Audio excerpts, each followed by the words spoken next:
Hi, very good morning to you. It's Jim from maverickstar Observatory. Wanted to go over a few things like the reasons for why people would want to be preppers in this video, and look at some of the real reasons why people are going out there and preparing for, a variety of reasons. And the total amount of people that are out there preparing for these reasons amounts to just 1% of the global population, if not less. And that's very worrying when we look at the reasons why they're preparing and examine the likelihood of those reasons becoming a reality, and creating a situation where you would need these preparations. So before we do get into that, I just wanted to say big thanks to those few people that support us. And I've got to also say, the support has dropped off dramatically, and I've got to come up with a solution to try and keep this observatory going at some point, either at the end of the month or before that happens, because we can't have 1,000 people view the videos each day that we produce, especially when we take out the time and we get the equipment out to measure all the things we do, like we did yesterday, and not one person so much as buy a coffee. We can't continue like that. And when we compare what's going on the website, nearly 14,000 views each week, and I think it's been around about 17 days since somebody made a contribution towards those efforts on there, and I think the amount was around about £7. So we're not raising very much money at all now on either YouTube or the website, and the writing will be on the wall. Simply, if we can't get support, we can't continue doing what we do. So that's that.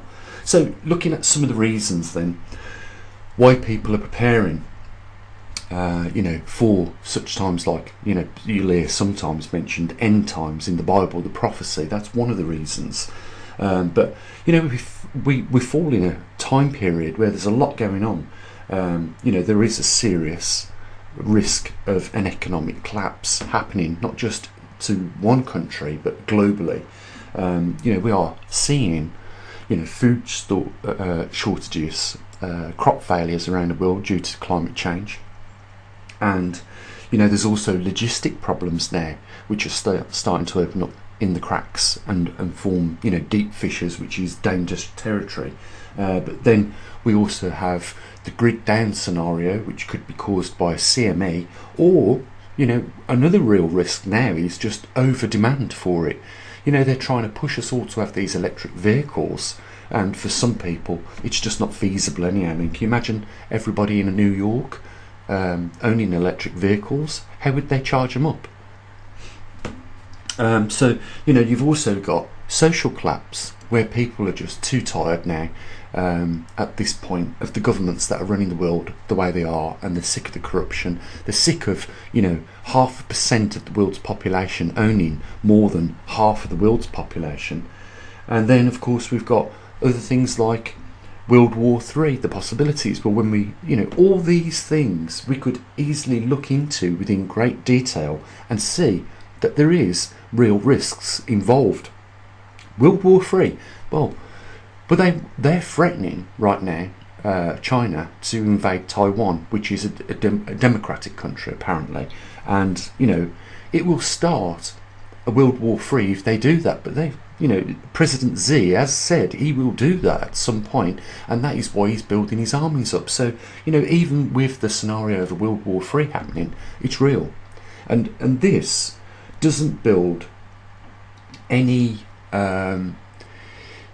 optimistic future for anyone. And you can understand that when people look into all these things, and of course there is one other as well, the pole shift, which leads to a weakened magnetosphere and an increase in radiation. But all these things are real possibilities, and this is why people are starting to go out there and make some preparations, whether that be growing their own food, trying to go back to the old ways, like canning their own food, preserving it, so that if the any of those events that we've mentioned happen, they can become self-sufficient. And what is the reality of one of these things happening in the short term, let's say 5 years. Well, pretty much all of them. We're overdue as CME. We're on the verge of going back into a glacial period. There is a real economic crisis due to the pandemic. There is social unhappiness in countries because of the unfairity. Pole shift is real and could take place in less than 2 years, and a World War III could break out at any time. You can understand why people are going out there preparing. You can understand why people are interested and follow these topics, because the likelihood is becoming more than 50%, and that means we're going, as we go into the future, moving closer and closer into dangerous territory. And therefore you have to ask yourself the question, if you've got family and loved ones, what would you do if that happened? And should you wait till that happened before you've done something about it? Most people that find themselves in disasters like tsunamis, real serious earthquakes, or they live in the vicinity of a volcano that's just erupted, are not prepared. And usually the attitude is, we didn't think it was going to happen.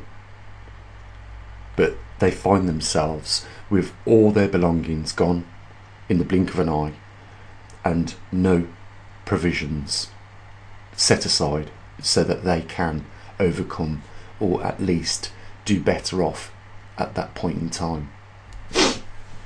So there is another side to this coin. If only 1% of the population is preparing, then that 1% at these given times, and especially if it's a global crisis, will become the vulnerable, because they are the ones that have things, and there is 99% of the population that don't. And I know a lot of people have took preparations for that as well. But the more things you prepare for, the more thinner you spread yourself out, it becomes more risky.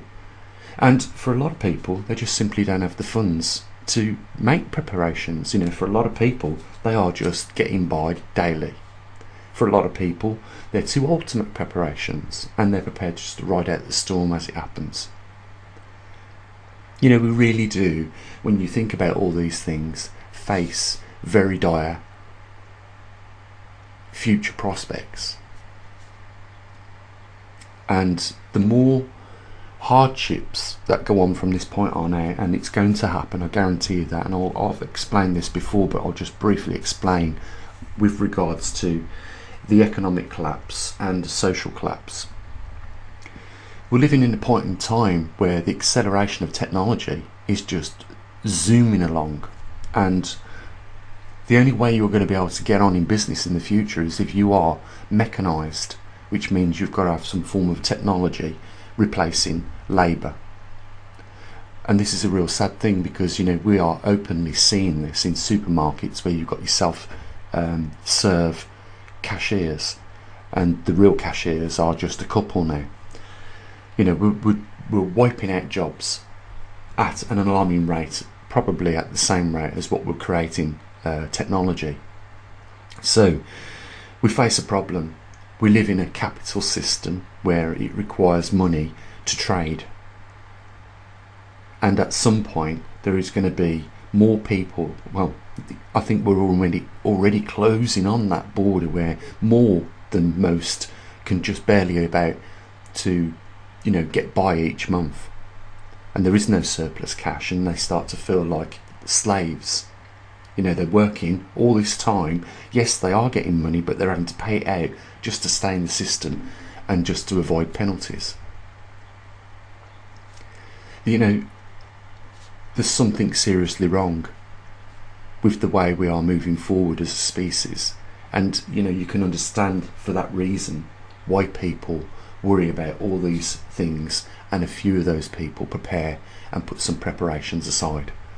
Because, like they would even say themselves, the writing is on the wall. It's just a matter of time.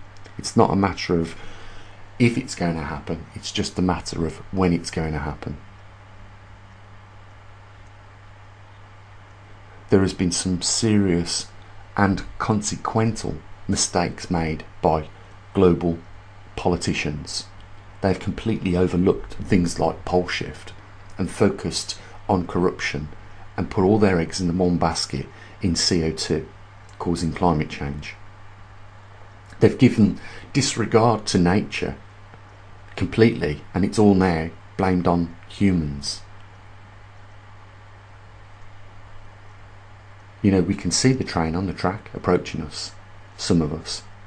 All you need to do is avoid the impact by stepping to the side and stepping into safety. And when you weigh up all the things which could cause serious global issues, you know something needs to be done. So, you know, I hope that if you wasn't preparing for anything today, that maybe you might think about some of the things that we've mentioned in this video and, you know, start to make some simple preparations and think about not just preparing, but how to protect those things that you've got, and including your loved ones. And if you want to help support the observatory, you know, there's a link down there. It's as simply as that. It's not mandatory, but, you know, we can't keep it here forever if no one's going to support it. And it was disappointing to see yesterday nobody support it, especially after, you know, we've introduced a tool to people so that they can see what is going on with all these global anomalies every week, and we put a lot of effort into that, as well as maintaining and running the websites that we've got. So with that, guys, I'm going to leave it with you. The links are down there if you want to help support us, and I'll say what I usually do, you know, take care of your loved ones, and as always, bye for now.